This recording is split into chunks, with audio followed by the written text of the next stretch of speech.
Hello, everybody, and thank you for tuning in to the Liberty Report. With me today is Chris Rossini, our co-host. Chris, good to have you on the program today.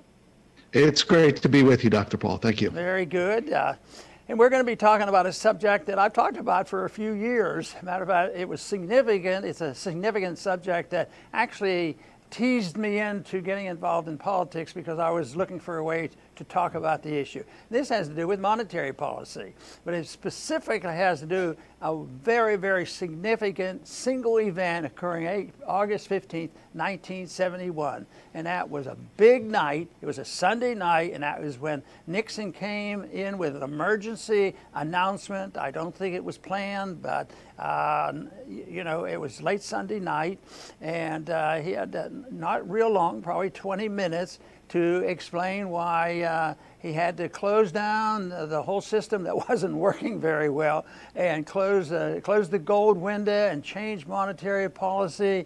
And it was a big, big event. And my reaction was just sort of overwhelming at the beginning. I thought this was a big deal and would make it a big deal. Now, the interesting, Chris, about this is how I reacted after that. I thought, this is a disaster. And at that time, we weren't in the United States allowed to own gold. But I thought, boy, this will crash the markets and somebody's going to be buying gold and because it's so significant. Well, I was completely wrong on that. The stock market the next day went up historically high. At that time, the breaking of the record was at 33 points in one day. It was over 3%. So it was a big rise. And so the markets loved it. And at that particular time, I was a member of a legislative action committee with the Chamber of Commerce, the free enterprise group. And I thought, boy, they'll be against this because they were putting on wage and price controls. They were putting on a 10% tariff on everything. It was devastating news. So lo and behold, the Chamber of Commerce came out and sent the message to our little local chapter, and they were excited about it, support it. That was the direction, support it, and they really liked what was happening. And I said, boy, there is something wrong here. But it turned out that, at the beginning, the markets and the politicians and all, they reacted favorably. But before the decade was over, everybody, knew it was a disaster. And in a minute or two, I want to show some charts there to show the consequence of this. Chris, you and I have talked about it a lot, about the consequence of Fed policy, but the consequence of the breakdown of the Woods Agreement, the closing of the gold window, had a significant event. And I'd like to go ahead now, Sir Con, and put up the first chart, because sometimes these pictures are more powerful than a lot of words. And the one chart we have right there has to do with this is the one that has to do with CPI. No, which one is that? No, that isn't the CPI one. This is income growth.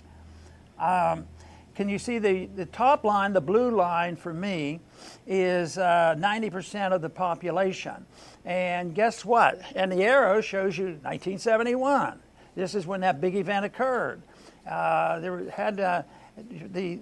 this is the 90%. Just look at what happened in the 10 years or so before that, even longer. The income was rising, real income was rising. And but as soon as 71 came, guess what? It leveled off and actually was lower by the end, and it has continued downward. But if you go to the red line, which is on the bottom, that's the 1%. And just look shortly after 1971, that income started to soar. It went up dramatically, and this is the evidence to show that the monetary policy has a significant has a lot of significant effect on this distribution of wealth. And that, of course, is the big economic, and it's a political issue now, because this is an excuse that the lefties and the socialists and everybody uses to go for socialism. At the same time, it was this monkeying around with a monetary policy. It was pseudo-capitalism. It was, corporatism, because the corporations loved this. But this was meant to, help them, not the people. But now we're in a mess, and we constantly hear about it, Chris, that the people have to be helped out. And if you look at the last 6 months, they've appropriated trillions of dollars, and they're trying to avoid the mistake of 10 years ago, because they said all the bailout money went to the wealthy. Well, it looks like it's happening that way too. They're sending out checks, like helicopter money, and it sort of gives people some boost for paying their rents or things, but it has nothing to do with recovery and nothing to do with common sense. So this is where we are today, and they have not dealt with what needs to be done, and we'll talk a little bit about that, Chris. But you've done a lot of reading and studying about this. I'm sure you're not too enthusiastic about what happened in 1971. No, that was a bad day, as you well remember. And I was going to talk about what actually happened, because if you think about the time before it, you had the New Deal, World War II, Korean War, Vietnam War, Great Society. So you had wars and welfare in the decades before and including. And the philosophy was, well, just print the money for all of it, for the wars, for the welfare. And, this money was making its way overseas, and the other countries are getting suspicious. They're like, we have all these paper dollars. Perhaps we should trade it in for the gold that it's promised for. And they started doing that. They started taking the gold and turning in their dollars. And it got to the point where Nixon had to choose. Let them take all of the gold, or close the gold window. Well, Nixon chose the gold, and he stuck the rest of the world with paper dollars. And so he defaulted on the world.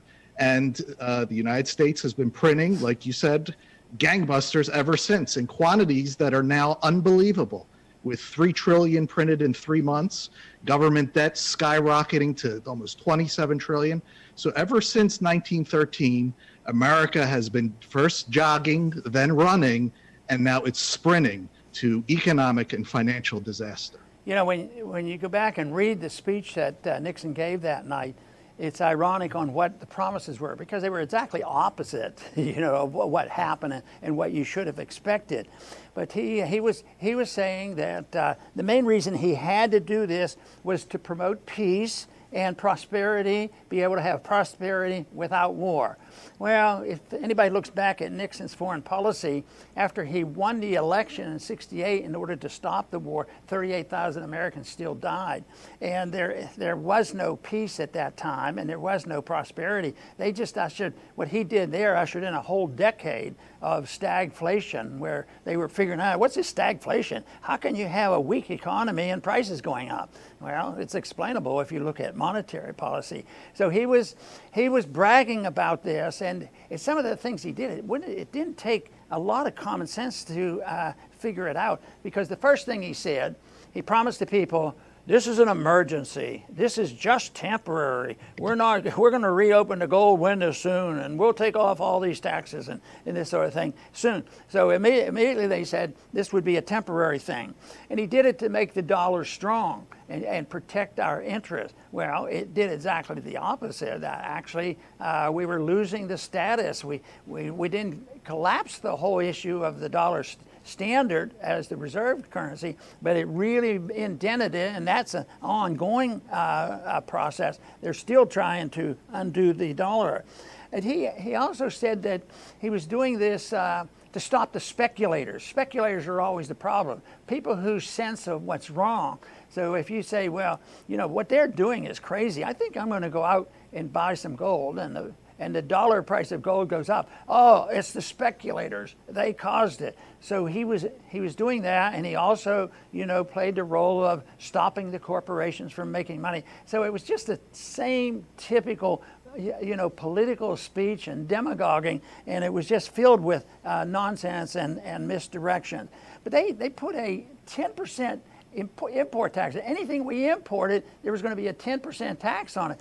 Those were the kind of things I looked at that and I said, this, how can the markets like this? And markets skyrocketed on it. So it was really bewildering to me. But that was also at the time when, I don't think they know much about the Austrian School of Economics. I don't think they care nor understand how the gold standard worked. And that was when in my mind, even that first day after Bretton Woods collapsed on August 15th, I said, I'm going to find a way to speak out on it. I didn't say to myself, I'm going to find a way to get to Congress and solve all these problems. I wasn't naive in that way. But I thought, well, maybe, that would give me a vehicle, because I don't think they ever hear the messages, because I certainly didn't hear any message of sound money in the in my economic classes.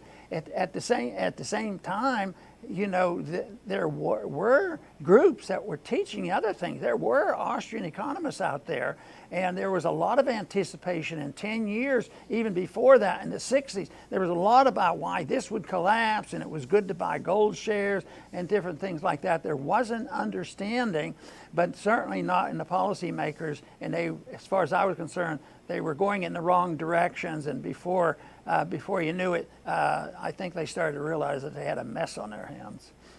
Right, Dr. Paul. And when they print all this money and conduct all these wars, they keep it out of sight and out of mind. I mean, if you noticed in that debate, there wasn't one question about foreign policy.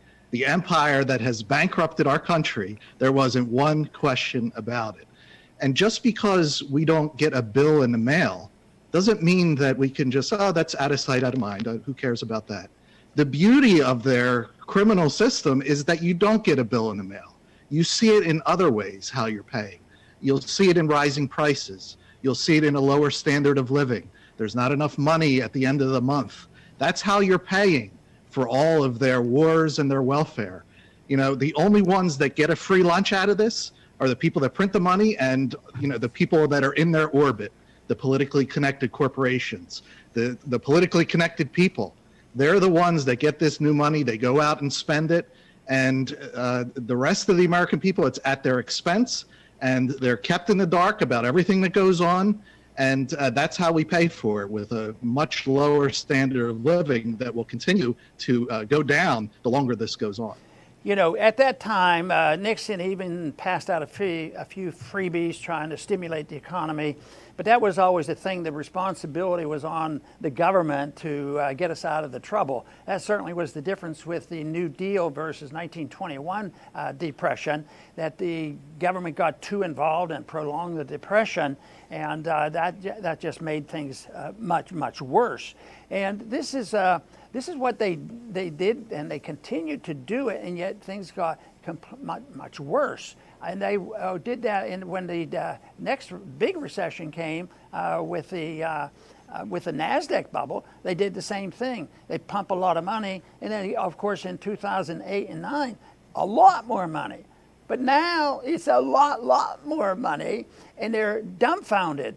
They're doing trillions of dollars, and the economy's not responding. People get their checks and they either save it or buy something or pay off a bill or something like that.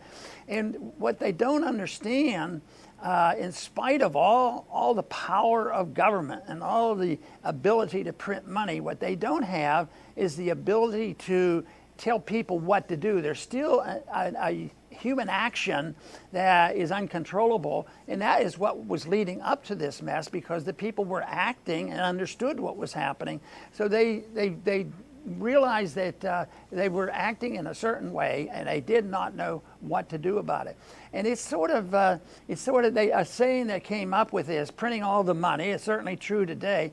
Printing the money and stimulating the economy, and it doesn't work. They use the term pushing on a string, and that's true. When things are, not quite so far along, there's a little bit of confidence left, and the government and the Fed comes in and does a little bit, you know, it does seem to help, and then they get locked in, addicted to it. But eventually, they can't predict what's going to happen.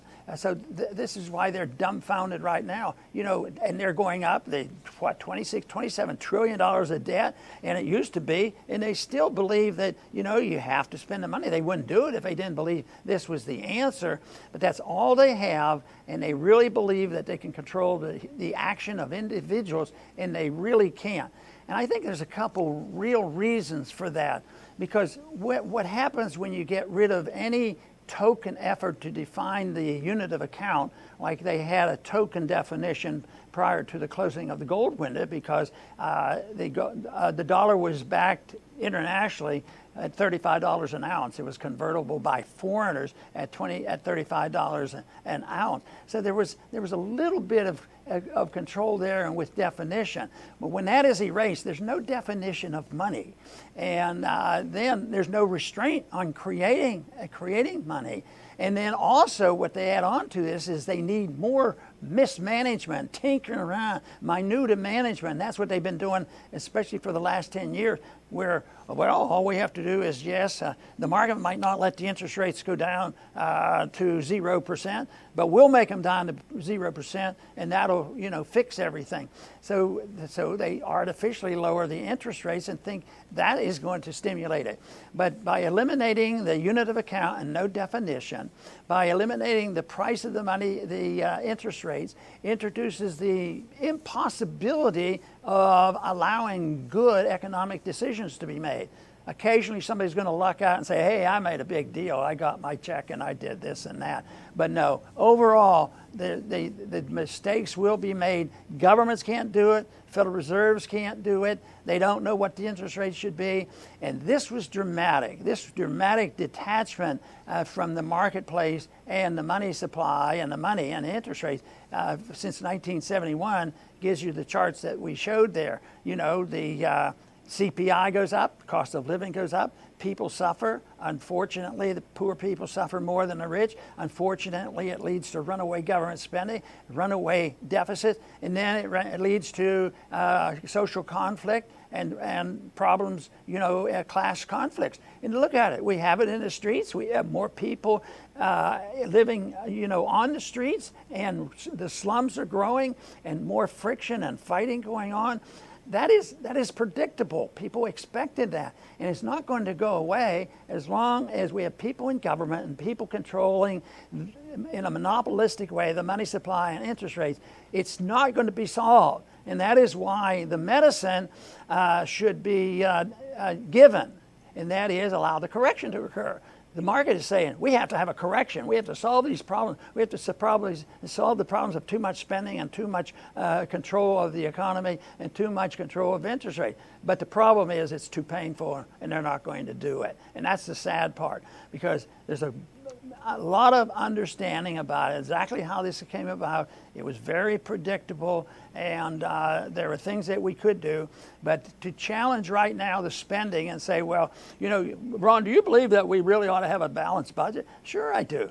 But if tomorrow we had waved a wand and we balanced the budget, believe me, if you think we have chaos in the streets now, that would be, you know, devastating. And that is the reason why over the years I've developed the idea that, yes, you have to do it. They'll never accept politically the change as, you know, all at once. You should have competition. You should have competition in medicine and in money and everything that we do, and then change your foreign policy. That way you could, you know, work your way out. But I'm afraid that we're not going to get enough reason for that. All we hear is the fighting and the innuendos and the threats that go on.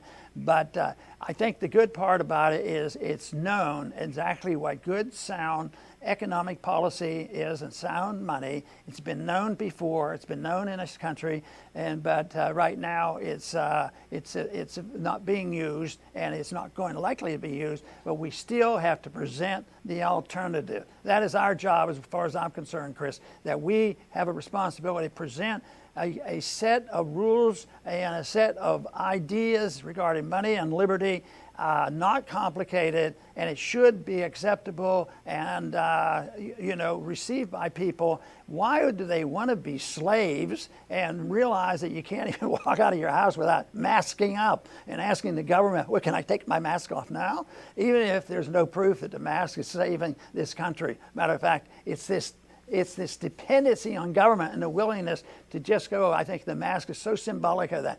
If they tell me to do it, I'm frightened. They have to take care of me. I will submit to the rulers and go along with it. That basically is the philosophic and the moral dilemma that we have today. Then we have the responsibility of teaching sound economic policies that come along with the responsibility that comes in a free society. Hey, Dr. Paul, I'll finish up by saying, I am not a baby boomer, but I know baby boomers who have told me more than one time that they do not recognize this country compared to when they were growing up. What happened? Morality went down. There's people calling for socialism, communism in America, of all places in the world, here. Well, you know what happened? August 15th, 1971 happened. That's the event with Nixon that caused Dr. Paul to run for office, because the writing was on the wall. When you destroy the money, you destroy the society. And as I mentioned earlier, 1971 was a default on other nations that were holding the bag, but we're now heading for a great default. And the victims are going to be here at home, people that are dependent on government, people that have believed in government all their lives. They're going to be in for a surprise because the government is literally going to go bankrupt at some point. And once Dr. Paul has mentioned that we should try to head that off. We should have competing currencies. People want to use the dollar, fine, knock yourself out. But we should be able to use other money in its place or alongside it, just so it's not like ripping a Band-Aid off when this whole thing is finished. So at the very least, we need to understand what sound money is, as Dr. Paul says, and hopefully we're helping you in that regard. Very, very good, Chris. I appreciate that. The Federal Reserve has always been a subject I've been fascinated with, and more so when I made this discovery that those who adhered to these principles were absolutely right, and that was the discovery of 1971. And so when I first ran for office in the mid-'70s, and like almost accidentally, I ended up winning a special election in 1976, and I talked about the same thing that we're talking about today. And there were people that would just frown and look and not say much, but I knew what they were thinking. And what's he talking about, and why is he talking about this? And that is different now, though. By the time I left Congress, we passed a bill twice, and unanimously by the Republicans in the House of Representatives, to at least audit the Fed, find out what's going on so that we can move on. That's still there, but not so much right now as there was before. But there was a difference. That people did change their interest. And it wasn't because I had some legislative influence in Washington. I never had that. But I always wanted to appeal to people who wanted to have their minds changed and the people who had certain beliefs. And when they did, they started writing their congressmen and advocating certain positions. And I think that's what has to happen. You have to have the ideology of the people who will then get support from a majority of people and get the Congress's attention that way. But today we're facing a bankruptcy. We're facing the financial bankruptcy, which everybody knows about, $26 trillion growing by leaps and bounds. You can't even keep up with how fast they're spending it. Besides, a lot of it is off the books. What the Fed doesn't get marked up as an obligation, and the unfunded obligations are into the trillions of dollars too. So it's unbelievable. The size of government keeps growing, and that means the size of government is the opposite of the liberties that you have. So the bigger the government, the worse it is. But as much as I talk about the financial problems and the monetary policies and the principles of private property and contract rights, the bigger problem, the way I see it, is a moral bankruptcy. And I think that, hits me more every single day when you look at what's happening with society, the way people talk to each other, the so-called in the party, because it's sort of strange. On total philosophy in Washington, there's a lot of agreement. It's all an argument over power and how you do it. But they also recognize that the country is bankrupt, so therefore power is very, very important. But both parties believe in the Federal Reserve, and both parties believe in deficit. Both parties believe that we should run our empire. Matter of fact, if you're not strong enough on the empire, you lose your election, this sort of thing. And I think it's the moral part of this issue where people have to understand what it's all about, the moral responsibility about freedom. Because if you believe in freedom and self-reliance, it's up to you to take care of yourself, and just say, oh, not my fault. I need a government check. The government sends me a check and that'll solve all my problems. But that's an immoral act because the government makes and earns nothing. They don't create jobs. They steal. They steal what they want to give you if that's what you want. If the individuals want to lobby and get a check from the government, those in government have to be the thieves. And yet they get away with it because to them that's moral and patriotic. The person that most people, even those who allow the government to do the stealing, most of them still recognize that the individual doesn't have the right to go into his neighbor's house and steal from him because he needs it. Now, most people still, the majority of people still believe that you shouldn't steal from people in that manner.